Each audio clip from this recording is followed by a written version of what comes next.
What's up, ladies and gentlemen? It's the Resistance. Attention to all my Floridians and Georgians. I just found a civil rights attorney in your neck of the woods.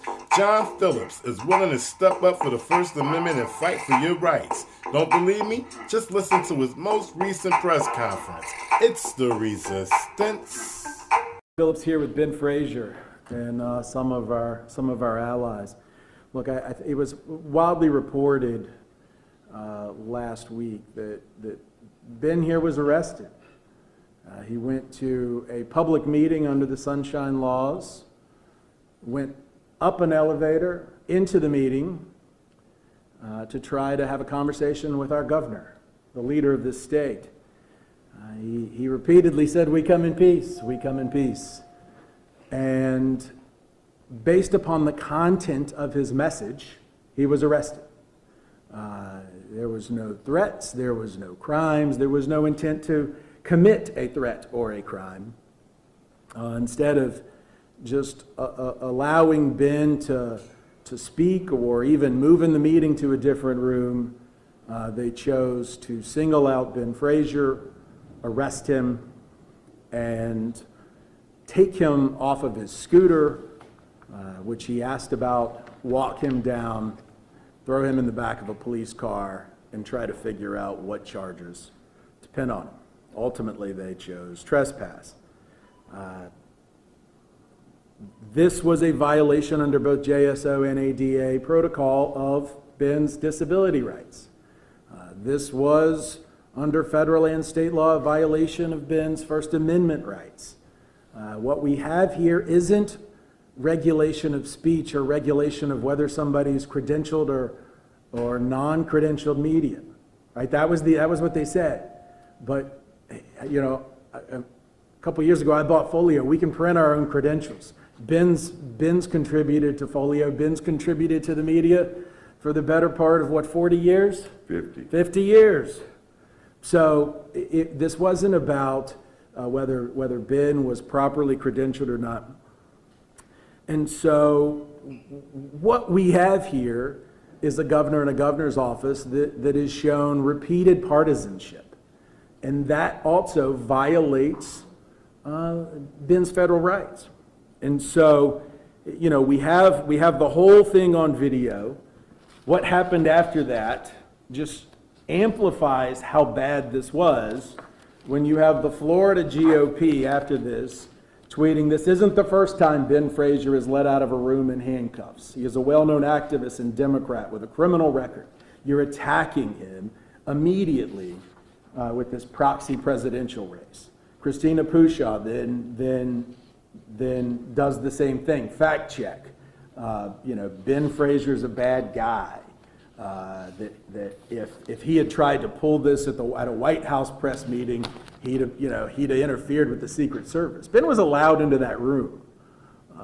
That's as clear as can be.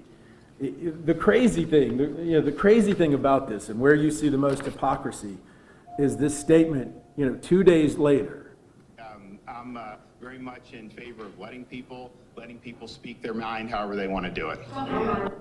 Our own DeSantis saying he's in favor of letting people speak their mind however they want to do it. Is that your experience with Governor DeSantis?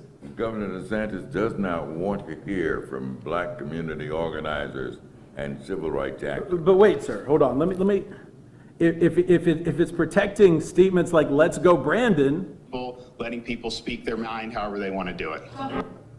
That, sir, is rank hypocrisy in the eyes and ears of anybody who chooses to be the judge. The governor is speaking in hypocritical tone, saying that he is for people speaking of their mind.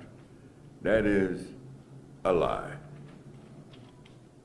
Abraham Lincoln said it best: discourage litigation. That's kind of strange coming from a lawyer's mouth.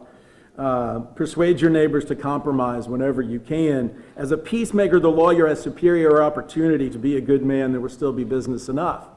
So this is our challenge to the governor. This is our challenge to all of those involved, JSO, FDLE, the facilities where this happened, to drop this frivolous charge. Even Melissa Nelson, her letter is on this table. Even Melissa Nelson doesn't want to get involved with this. She's already sent a letter to the governor saying, hey, please excuse and recuse because she doesn't she wants to avoid an appearance of impropriety. So in order to prosecute this simple trespass charge, the state of Florida and the taxpayers are going to have to pay a prosecutor to come all the way to Jacksonville from some outside district. So this is our challenge, to dismiss this ticket for the governor and the governor's office, if they're truly sincere about all of the people and protecting all of the people, to sit down with Ben. If not, we are in the process of preparing a notice of intent to sue, which is required under some parts of this law, and a federal lawsuit because of the suppression of Ben's First Amendment, his ADA rights, and other violations. Look, we cannot, I just spent 3 years litigating a speech violation between Omarosa and Trump, and we won at every step, by the way. We cannot use prosecution if it's going after particular speech that politicians don't like, that government officials don't like. So let's make it clear, we've lost our way with partisan politics. Mr. Frazier's civil, criminal, and constitutional rights were violated. There will be a lawsuit. Our first hope and ambition is that Mr. Frazier can get what he wants, which is a simple meeting to talk about the particular issues of the people of Northeast Florida and the disenfranchised population.